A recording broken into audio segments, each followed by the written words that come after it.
राधे राधे।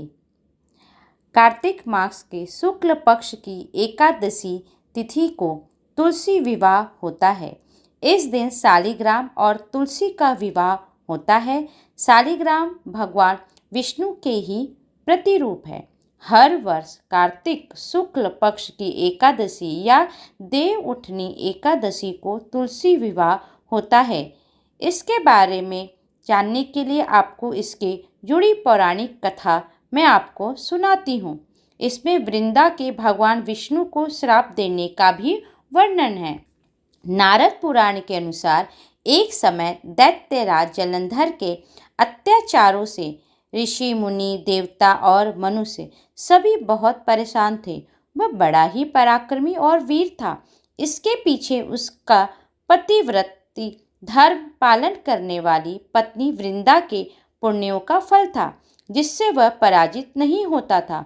इससे परेशान देवता भगवान विष्णु के पास गए और उससे हराने का उपाय पूछा। तब भगवान श्री हरि ने वृंदा का पतिव्रत धर्म तोड़ने का उपाय सोचा।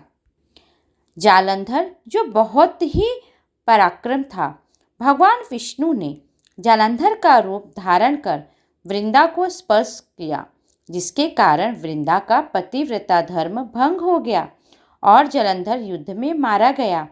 भगवान विष्णु से छले जाने तथा पति के वियोग से दुखी वृंदा ने श्री हरि को श्राप दिया कि आपकी पत्नी भी छल से हरण होगा तथा आपको पत्नी वियोग सहना होगा। इसके लिए आपको पृथ्वी पर जन्म लेना होगा। यह श्राप देने के बाद वृंदा सती हो गई। उस स्थान पर तुलसी का पौधा उग गया। रामावतार में श्राप के कारण सीता माता का हरण होता है और श्री राम को पत्नी वियोग सहन करते हैं। एक अन्य कथा में कहा गया है कि वृंदा ने भगवान विष्णु को निष्ठुर व्यवहार करने के कारण पत्थर होने का श्राप दिया था। उसके कारण ही शालिग्राम स्वरूप में भगवान विष्णु की पूजा होती है। वृंदा का पतिव्रता धर्म तोड़ने से भगवान विष्णु को बहुत ग्लानि हुई।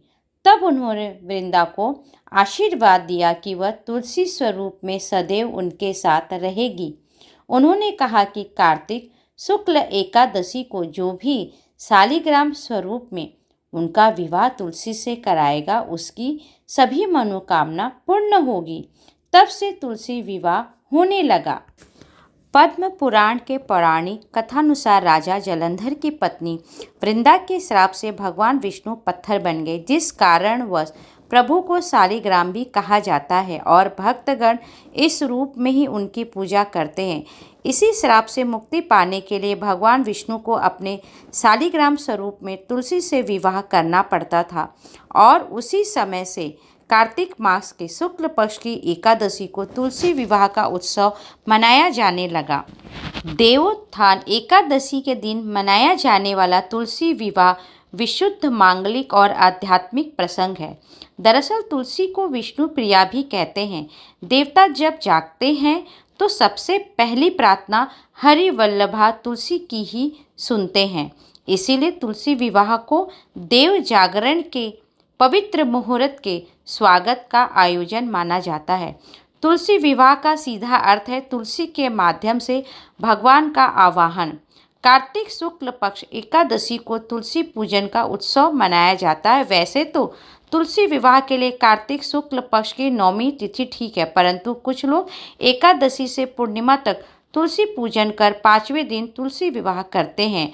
आयोजन बिल्कुल वैसा ही होता है जैसे हिंदू रीति रिवाज से सामान्य वर वधू का विवाह किया जाता है। शास्त्रों में कहा गया है कि जिन दंपतियों के संतान नहीं होती वे जीवन में एक बार तुलसी का विवाह करके कन्यादान का पुण्य अवश्य प्राप्त करें। तुलसी विवाह करने से कन्यादान के समान पुण्य फल की प्राप्ति होती है।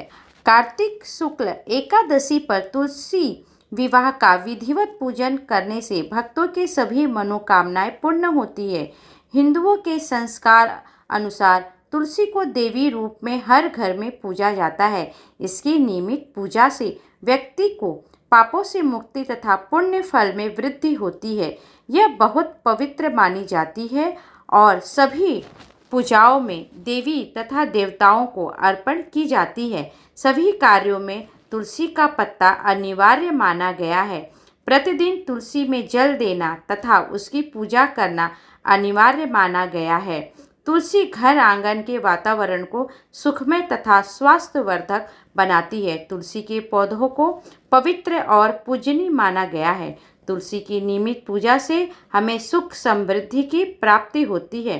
तुलसी विवाह के शुभ अवसर पर व्रत रखने का बड़ा ही महत्व है। आस्थावान भक्तों के अनुसार इस दिन श्रद्धा, भक्ति और विधि पूर्वक व्रत करने से व्रती के इस जन्म के साथ साथ पूर्व जन्म के भी सारे पाप मिट जाते हैं और उसे पुण्य की प्राप्ति होती है। प्राचीन काल में जालंधर नामक राक्षस ने चारों तरफ बड़ा ही उत्पात मचा रखा था। उसी के कारण भगवान विष्णु और भगवान शंकर ने मिलकर एक योजना बनाई। भगवान विष्णु ने वृंदा का पतिव्रत धर्म भंग कर दिया, जिसके कारण वह बहुत ही दुखी हुई। पतिव्रत भंग होते ही उसका पति मृत्यु को प्राप्त हो गया, जिसके कारण वृंदा बहुत ही क्रोधित हुई और उसने भगवान विष्णु को श्राप दे दिया, इस प्रकार तुमने मुझे छला है, एक दिन तुम्हें भी उसी तरह कोई छलेगा और तुम्हें मृत्यु लोक में जन्म लेना पड़ेगा। इसके बाद वृंदा अपने पति के साथ सती हो गई। जिस जगह वह सती हुई वहां तुलसी का पौधा उत्पन्न हो गया। एक अन्य प्रसंग के अनुसार वृंदा ने विष्णु को श्राप दिया था कि मेरा सतीत्व भंग किया है, अतः तुम पत्थर के बनोगे। विष्णु बोले, हे वृंदा, यह तुम्हारे सतीत्व का ही फल है कि तुम तुलसी बनकर मेरे साथ ही रहोगी। जो मनुष्य तुम्हारे साथ मेरा विवाह करेगा वह परम धाम को प्राप्त होगा। बिना तुलसी दल के शालिग्राम या विष्णु जी की पूजा अधूरी मानी जाती है। शालिग्राम और तुलसी का विवाह भगवान विष्णु और महालक्ष्मी की विवाह के प्रतीक माना जाता है। वृंदा के शरीर त्यागने के बाद उनकी एक नदी में भी परिवर्तित हो गई, जिसका नाम गंडकी पड़ा। गंडकी नदी के पास जो भी पत्थर होते हैं वो ज़्यादातर शालिग्राम के रूप में ही पाए जाते हैं। जहाँ पे गंडकी नदी होती है वहाँ पे शालिग्राम ही रहते हैं, वहाँ पे ही उनका वास होता है।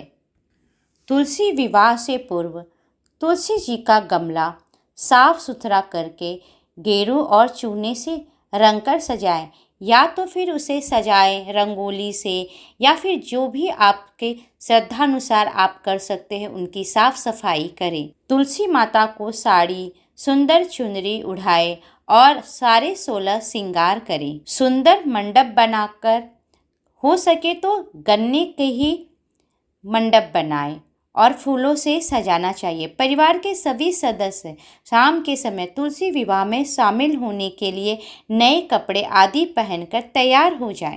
तुलसी के साथ शादी के लिए शालिग्राम जी यानी विष्णु जी की काली मूर्ति होनी चाहिए। ये नहीं मिले तो आप अपनी श्रद्धानुसार सोने, पीतल या मिश्रित धातु की मूर्ति ले सकते हैं, या फिर विष्णु जी की तस्वीर भी ले सकते हैं।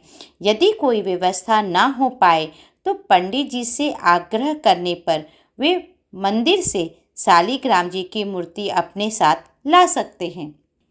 या आप किसी कारणवश शादी ना भी करें तो उस दिन तुलसी माता को गमले को साफ करें, लाल चुंदरी चढ़ाएं, दीप जलाएं और साथ में 5 फल अवश्य चढ़ाएं। इससे भी बहुत मनोकामना आपकी पूरी होगी और साथ में माता जी की पूजा भी होगी। अगर आपके पास शालिग्राम जी भगवान भी नहीं है और आपके पास विष्णु भगवान जी भी नहीं है तो आप कृष्ण भगवान जी की भी कोई फ़ोटो, मूर्ति या लड्डू गोपाल की भी कोई फ़ोटो या कुछ तो होगा आपके पास, वो आप रख लें। नहीं तो आप खाली तुलसी जी के आगे दीपदान भी कर सकते हैं, उससे भी माता जी बहुत प्रसन्न होते हैं। नहीं तो भक्ति के साथ भी आप उनकी पूजा कर सकते हैं। राधे राधे। जय वृंदावन देवी की जय हो। जय शालिग्राम भगवान जी की जय हो।